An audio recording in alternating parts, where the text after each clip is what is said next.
तो आखिर कैसे भारत एक वर्ष की G20 की अध्यक्षता से पूरे विश्व पर राज कर सकता है? G20 की अध्यक्षता से कैसे भारत खत्म करेगा अमेरिका की मनमानी? आखिर क्यों अमेरिका भारत के यूपीआई से ख्वाब खाता है?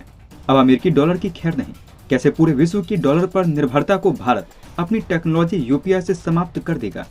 और कैसे आने वाले समय में भारत विश्व की नई महाशक्ति बनकर चीन को घुटनों पर ला सकता है? जानेंगे इन सभी बातों को इस वीडियो में। पूरी दुनिया में इस समय अनेक प्रकार की चीजें चल रही है, जैसे कि रूस यूक्रेन का महीनों से चल रहा युद्ध, चीन के द्वारा पूरी दुनिया में अपनी डोमिनेंस को वापस स्थापित करने की कोशिश करना आदि। इन सभी चीजों की वजह से इस समय पूरे विश्व में ग्लोबल ऑर्डर बिगड़ चुका है।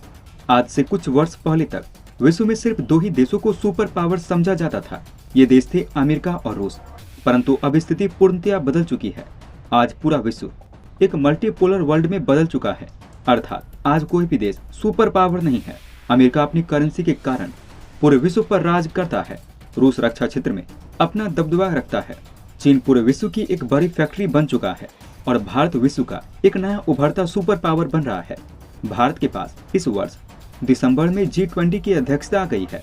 यह अध्यक्षता भारत के पास 1 साल तक रहेगी और इस 1 वर्ष में भारत अपने लिए बहुत कुछ बदल सकता है। सबसे पहले आइए जानते हैं G20 के बारे में। आखिर क्यों जरूरत पड़ी G20 की? वर्ष 1999 से पहले तक विश्व में देशों का एक अन्य समूह था, जिसे हम G7 नाम से जानते थे। इस G7 में विश्व के सबसे बड़े 7 देश हुआ करते थे।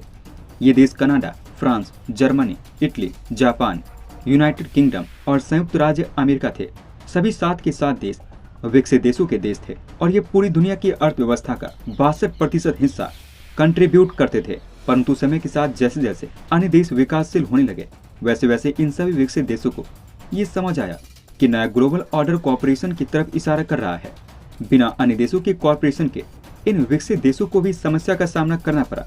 परंतु समय के साथ जैसे जैसे अन्य देश विकासशील होने लगे, वैसे वैसे इन सभी विकसित देशों को ये समझ आया कि नया ग्लोबल ऑर्डर कोऑपरेशन की तरफ इशारा कर रहा है।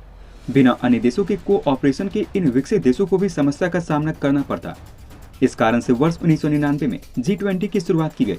इसे G20 में विश्व के 20 सबसे बड़े देश शामिल थे। ये G20 देश कुल मिलाकर विश्व की 60% जनसंख्या का घर है। विश्व का 75% व्यापार इन्हीं देशों के द्वारा किया जाता है और विश्व का 85% GDP इन्हीं 20 देशों से आता है। G20 में अर्जेंटीना, ऑस्ट्रेलिया, ब्राजील, कनाडा, चीन, यूरोपियन संघ, फ्रांस, जर्मनी, भारत, इंडोनेशिया, इसके साथ ही कई देश और संयुक्त राज्य अमेरिका शामिल है। जब से पूरे विश्व में खुली अर्थव्यवस्था को बढ़ावा मिल रहा है, तब से किसी एक जगह पर होने वाली किसी भी घटनाक्रम का पूरे विश्व पर असर देखा जाता है। यानी विश्व के किसी एक बड़े देश पर आई हुई मंदी का असर पूरे विश्व में देखने को मिलता है। वर्ष 2008 तक G20 को किसी ने भी सीरियसली नहीं लिया। 2008 में आई मंदी के बाद विकसित देशों को एहसास हुआ कि G20 वास्तविकता में कितना महत्वपूर्ण है। G20 की अध्यक्षता प्रत्येक वर्ष बदलती है। हर साल इसका नया अध्यक्ष होता है। इस वर्ष इसकी अध्यक्षता भारत के पास रहेगी। पिछला अध्यक्ष जो कि इंडोनेशिया था, वर्तमान अध्यक्ष भारत और आने वाला अध्यक्ष ब्राजील, इन तीनों देशों पर ही G20 के अगले वर्ष का एजेंडा चलाने की जिम्मेदारी होगी। और भारत को अध्यक्ष मिलने में ऐसी क्या खास बात है? आप ये सोच रहे होंगे कि हर देश की बारी तो आनी ही है, तो भारत को अध्यक्षता मिलने पर ऐसा क्या खास हो गया है? ये बात काफी हद तक ठीक भी है, परंतु सबसे महत्वपूर्ण ये है कि वर्तमान में विश्व में जो चीजें चल रही है उसमें भारत का एक बहुत इंपॉर्टेंट रोल है और भारत अपनी इस अध्यक्षता को कैसे इस्तेमाल करता है ये बहुत जरूरी होने वाला है। अगर भारत ने इस अध्यक्षता का सही रूप से इस्तेमाल किया तो वो अपने सभी दुश्मन जैसे कि अमेरिका और चीन के छक्के छुड़ा सकता है। G20 के अध्यक्ष रहते हुए भारत दुनिया को अपनी टेक्नोलॉजी से अवगत करा सकता है, जिससे भारत भी अपने द्वारा विकसित की गई टेक्नोलॉजी को एक्सपोर्ट करके आर्थिक रूप से मजबूत बन सके। इसके अतिरिक्त एक अन्य पहलू भी देखा जाए तो G20 अध्यक्षता के दौरान पूरी सारी मीटिंग का आयोजन किया जाएगा। बहुत सारी मीटिंग का आयोजन किया जाएगा जिनमें भारत अपने कल्चर को भी प्रमोट कर सकता है। इसमें विश्व पटल पर भारत की एक अलग पहचान बनेगी। भारत अपनी संस्कृति का हिस्सा रहे योग, आयुर्वेद, भारतीय व्यंजन, भाषाएं, कला आदि को दिखाकर विश्व का नजरिया अपने लिए बदल सकता है, जो कि कई रूप में भारत के लिए लाभकारी होगा। अब आइए जानते हैं भारत का रुपया कैसे बनेगा डॉलर का अल्टरनेटिव और करेगा डॉलर की बादशाहत को खत्म। इस G20 का उपयोग भारत अपने आप को आर्थिक रूप में मजबूती देने के लिए कर सकता है और पूरे विश्व की अमेरिका के डॉलर पर निर्भरता को समाप्त कर सकता है। ये बात अब तय हो चुकी है कि अमेरिका के दूसरे देशों पर सेक्शन लगाने से कोई देश उतना प्रभावित नहीं होता जितना सोचा जाता है। चाहे अमेरिका के द्वारा रूस पर यूक्रेन युद्ध के बाद लगाए गए प्रतिबंध हो, ईरान पर लगाए गए प्रतिबंध हो या फिर नॉर्थ कोरिया पर लगाए गए प्रतिबंध हो, सभी देशों की आर्थिक गतिविधियां सामान्य रूप से चल रही है। लेकिन उसके बाद भी इस बात से इनकार नहीं किया जा सकता कि पूरी दुनिया अपनी अर्थव्यवस्था के लिए डॉलर पर बहुत निर्भर है। खासकर अपने फ्यूल्स की खरीद के लिए इन शक्ति का अमेरिका हमेशा गलत रूप से इस्तेमाल करते आया है। किसी भी देश के साथ अमेरिका की थोड़ी सी भी तलखी होने पर अमेरिका सबसे पहले उसे स्विफ्ट सिस्टम से बाहर कर देता है। पर यह स्विफ्ट सिस्टम आखिर है क्या और इससे किसी देश को क्या फर्क पड़ता है? स्विफ्ट का अर्थ है society for world wide inter banking financial telecommunication.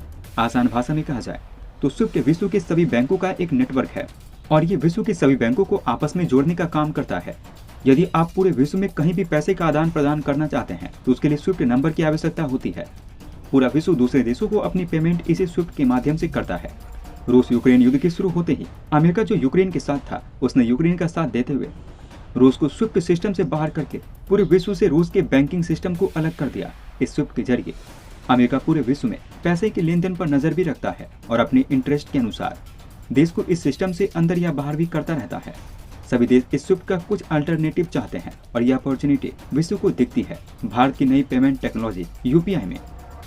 इसलिए इस टेक्नोलॉजी से अमेरिका जैसा विकसित देश भी थर थर कांपता है। यूपीआई का अर्थ है यूनिफाइड पेमेंट इंटरफेस। स्विफ्ट की तरह भी ये भारत के सभी बैंकों को आपस में जोड़ता है और पैसों को भी सुगम और सरल बनाता है।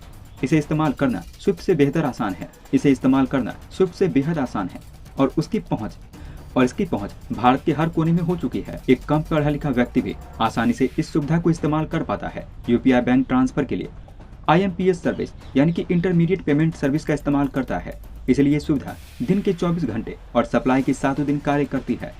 चूँकि यूपीआई दुनिया के लिए स्विफ्ट के एक ऑप्शन के रूप में सामने आया है, इसलिए विश्व के तमाम देशों ने भारत से इस टेक्नोलॉजी को मांगना शुरू कर दिया है। भारत पहले भी काफी देशों में यूपीआई की सुविधा शुरू कर चुका है और काफी देशों से भारत की बातचीत चल रही है। Bhutan, Nepal, Malaysia, Singapore, United Arab अमीरात, फ्रांस, ओमान और यूरोपियन यूनियन के कुछ देश इसका इस्तेमाल कर रहे हैं। अगर ये सुविधा पूरे विश्व में एक्सेप्ट कर ली जाती है तो जाहिर तौर पर भारत आर्थिक रूप से बहुत मजबूत बनेगा और पूरी दुनिया अमेरिका के डॉलर पर निर्भर भी कम होगी। यूपीआई खास इसलिए भी है क्योंकि इसमें पूरे विश्व का कोई भी देश अपने स्वयं की करेंसी में लेन देन कर सकता है। डॉलर में लेन देन करना आवश्यक नहीं। रुपए में लेन देन बढ़ने के साथ भारत का रुपया भी डॉलर के मुकाबले मजबूत बनेगा।